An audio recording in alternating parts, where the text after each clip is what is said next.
I'm very glad to see so many faces that I've seen during these past few days and to see many faces and souls that I haven't. So this is the last day that I will be here in Mumbai, and I have had a really wonderful time of sharing some of Master's vibrations with you, and I hope today we can together draw down his vibrations of love and inspiration, and that these enter into our hearts and in some way touch us and change us. A few days ago, my first satsang here, I told a little bit about the story of coming on to the spiritual path, which was in 1969.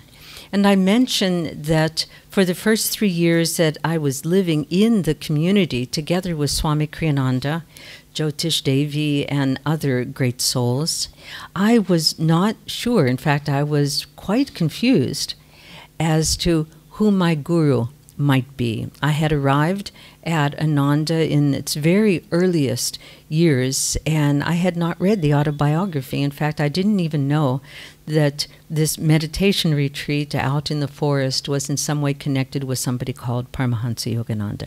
So it took me 3 years to sort it out. And the first part of sorting it out was to understand why in the world I would need a guru. I was young at the time and relatively, what's the word, presumptuous. And you know how we are when we're young, you know, there's nothing that we can't do, and we can accomplish everything in our lives ourselves. You know, I was one of the ones who would always say to my mother, "Mom, I can do it. You know, I don't need your help." So I just really didn't think I needed any help in life, and I could achieve anything that I wanted. So that was the first step that I needed to come to a deeper understanding about, is why in the world I need help. And I came to realize that there are things in life and goals and achievements that are far beyond our own capacities. It's important that we develop our free will and that we achieve. That's extremely important, because when we come to the path of discipleship, we need to bring something. And what we need to bring is a well-developed willpower and sense of ourself and a sense of independence. I really feel that we need to arrive at that point of independence before we join our lives with our spiritual guide. And so it took me time to figure that out and really to come against things that I was not able to understand by myself, or able to see, or able to plan for, and so forth. And then it came the next step of, well, who in the world is guiding my life? Basically, it's, you know, who's worthy to guide me? The ego is, you know, very strong in all of us. And so it took me, you know, quite a while to figure that out, and also to come to an appreciation as to who is Yogananda. I must admit that at that time, I didn't come to a full appreciation of who Master is and what his place in our lives and his place in society and his place in history is. I've only come to understand that slowly through these many years of trying to attune myself to him, and especially through serving him, through Guru Seva. Now, I firmly believed that I needed to make a choice. And so there were these, it was the early 70s, and many Indian Swamis were coming to the United States at that time. It was a very special moment. Swami Keshavadas came. You probably don't know these people. From the Shivananda lineage, Swami Satchidananda came, Swami Vishnudevananda came, Swami, and on and on.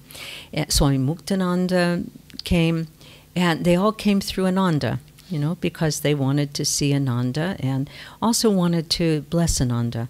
And it was really, oh, I remember when Swami Chidananda came. Do you know Swami Chidananda? He was the successor of Swami Shivananda Saraswati of Rishikesh, and such a great soul, really. So humble. And he came, I just can see it right now. It brings tears to my eyes. He came, and it was just a meditation retreat. It was a humble little wooden temple, and Swami Kriyananda invited him in, to speak. And before he went into the temple, he prostrated and pronamed at each step of the temple, saying, many saints have passed over these stairs. And I was saying, what saints? It's just us. And hardly anybody else has passed through, but he was just, and he came and looked at our activities. I remember that I was at the time working in our organic gardens, and we knew he was coming, so we cleaned everything up, and we invited him, and I was his guide at that moment for the gardens, into our tomato garden, which was really our pride and joy. It was just so beautiful, everything in nice rows and everything. So he circumambulated our garden, 3 times, a form of blessing, which I didn't know about. But anyway, I was walking with him, and we were going on the first turnaround. We were going up on the left side, and we came to the place in the garden where we had this huge barrel that had fertilizer in it. It was actually cow fertilizer. And we used it by taking a very small can and, dipping in. Well, the garden was beautiful, except the can was rusty. And he just stopped, he looked at it, and he very quietly said, "You should paint that can. Tamasic energy draws lower entities." So anyway, I don't know why I'm telling you the story, but it was just a real special moment. So in those early years, I was knowing Keshavadas and Swami, all of these, and I would go to satsangs with him and be inspired. And then I tried to figure it out, which one is mine. Okay? And that was just so presumptuous because, of course, the choice isn't ours. The choice of who our guru is was made long time ago, and not even made by our guru, because it is God himself who assigns his children to certain of his advanced children to take care of. And that's it. It's like the guru doesn't even have a choice. So there, I'm thinking, I have a choice, and then only a long time later did I realize that that God had chosen me and the others to be guided and protected by Paramahansa Yogananda. We see this in the life of Jesus. A guru, when he comes, doesn't wait for people to come to him, but goes out and actively seeks his disciples, because a guru is given a responsibility by God. That responsibility is to take certain children through all of the turmoil and confusion of their life until they reach self-realization. And in every incarnation, the guru has to actively fulfill that work, that compito, that mission. So if you're familiar with the life of Jesus, we see him, the first time we see him as an adult is when he comes down to the River Jordan and he meets his guru, John the Baptist, asks for Diksha. And after Diksha, he goes in search of his disciples. He just begins walking. He goes to the Galilee, and he begins to gather them one at a time. First there's Andrea, and then there's Peter, and so forth. And we see this in the life of our Guruji, of Paramahansa Yogananda. He arrived in the Western world exactly 100 years ago, in 1920. And he spent years and years traveling all over the United States. It's just astonishing how much he traveled, and giving his love and vibration and putting it out there and drawing his disciples to him. And we have been drawn, many of us, perhaps not all of us here, but in one way or another, we have been drawn by the Guru in this incarnation. And it's not important if the Guru has a physical body or doesn't have a physical body, because the way that he draws us is through his love and through his vibrations, and he uses many instruments. When Jesus left his body and left his mission, which was to become a world mission, and a mission not just for a short amount of time, but actually for millennia, okay, who did he leave? Okay. He left 12 apostles. One of them betrayed him. He left 40 kind of close disciples, and he entrusted them with going out and spreading the good news.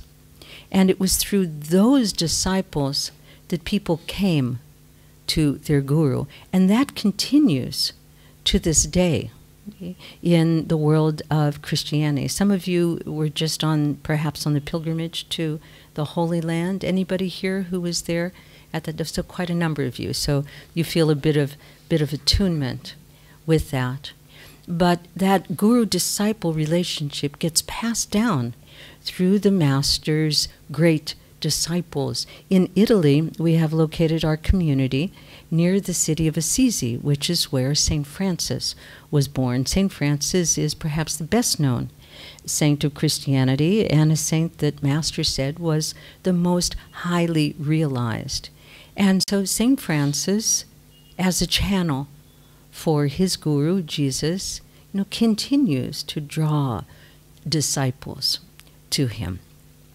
I'd like to mention a few things about who these gurus are and what our relationship is to them. I mentioned that Jesus has a mission that carries on for thousands of years. And Jesus came in the depths of Kali Yuga. So he was the voice of truth, the channel of light, of Sanatana Dharma in the darkest age. Okay. Now, the age has progressed. And we read in Swami Sri Yukteswarji's book, The Holy Science, that it is now Dwapar Yuga. Now, all of these masters, including Babaji, who is immortal and is going to carry on and has been around for many yugas, but our masters have all come at the beginning of Dwapar Yuga. So they're Dwapara Yuga avatars. And they have a special mission, which was to bring the science of Kriya Yoga, or self-realization, into the world at this time for the future. At this moment, humanity is able to receive these high vibrations and work with energy and learn Kriya Yoga, which is not done in a physical but in an energetic way. And their mission is destined to go on for this yuga. This yuga is going to last a long time. And we are in the same position that those apostles were to Jesus. Now, Jesus left this world at a very young age. He was only 33 years old, and he entrusted his disciples to carry on a work that has lasted for 2,000 years and will continue. Master left his body at a relatively young age. He was only 59 years old, and he entrusted his disciples to carry on his mission. Master said that self-realization is the religion of the future. Now, what did he mean by that? An organization called self-realization? A particular sangha? No. He meant that religion in the future will be based on self-realization. That all religions, whatever they call themselves, whether it's Islam or Christianity or Jainism or Sikhism or Hinduism, the realization that we need to have personal contact with God in our own life, day by day, that is going to be the basis of all religion. Okay? Now, this is a very important mission on their part. We see so much strife and polarization today. It's concerning. It can even be frightening. Now, how can humanity overcome this strife, this conflict between people? It's only by realizing and finding, the peace and the love, the tolerance, the acceptance inside ourselves. Once we realize that God loves us completely, and respects us. Okay? And until individuals have that experience, there's no organization, there's no law, there's no conference that can bring that about in the world. So, in a way, to save humanity from destroying itself right now, it's important that people have the experience of their higher self. So this is what these masters came to do. And there's Master, he's at the end of the line. And he even said, I am the last in the line of Kriya Yoga masters. So what does that mean?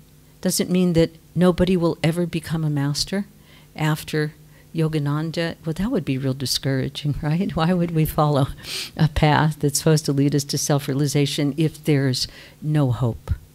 I think what Master meant was that the vibration, the energy, the form, the thought form that needed to come into this world has been imprinted here in the ether through these masters.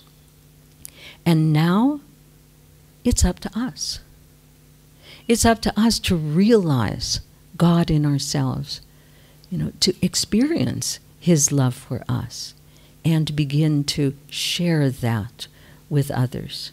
If there hadn't been those apostles and those disciples of Jesus, the world would not know the path of Christianity. Buddha didn't have many disciples, and yet Buddhism has spread all over the Eastern world. Those few disciples in the first generations were the ones who became the channels for their guru's mission.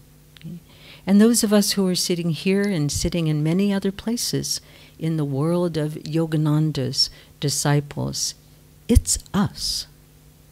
He has chosen us to come at this time in his mission to be the channels of spreading the joy, the liberating possibility of self-realization out into the world.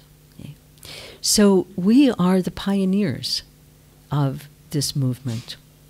And we have, let's say, the opportunity. I kind of want to say the obligation, but we don't want to feel obligated and duty-bound. Let's just say that we have the chance of being in the first wave of disciples to really serve our Master and to be the instruments of self-realization for the whole world. And we have that chance. It's such a beautiful chance. When in the early years we really struggled,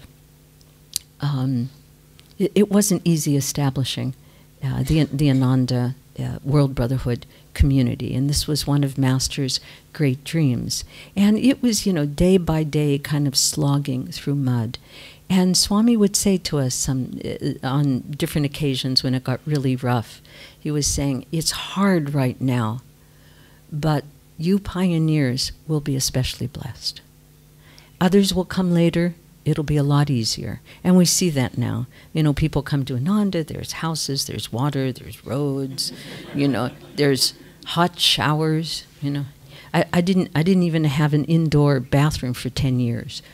So, but he was saying, you're going to be specially blessed, because of the sacrifice of building something for others. And this is the opportunity that we have to serve the Guru. The chant that we sang this morning, you know, how will I love you with every breath I breathe? How will I serve you? How will I worship you? How will I seek you? You know, this is the opportunity that we have. It's like the full immersion, the full commitment. And when we put ourselves out there as being an instrument for the Master's mission, he will, just like Krishna with Arjuna, he'll guide our lives as long as we're there actively. You know, in the beginning of Bhagavad Gita, Arjuna is discouraged, puts down his weapons. And Krishna says, you're a man, stand up, you're a Kshatriya, fight. And when Arjuna does stand up and say, you are my Guru, tell me what to do, then Krishna takes him on to victory. It wasn't because of his prowess. We know that there were greater archers on the face of the earth at that time, the great tragic hero Karna being the main one. Arjuna didn't win the battle because he was the best. He won the battle because he recognized his Guru and he gave himself to fighting for the light. This is the great opportunity that all of us have. And I hope that each one of you will, in your life, experience the enormous joy that comes of serving the Guru and his mission. Jai Guru.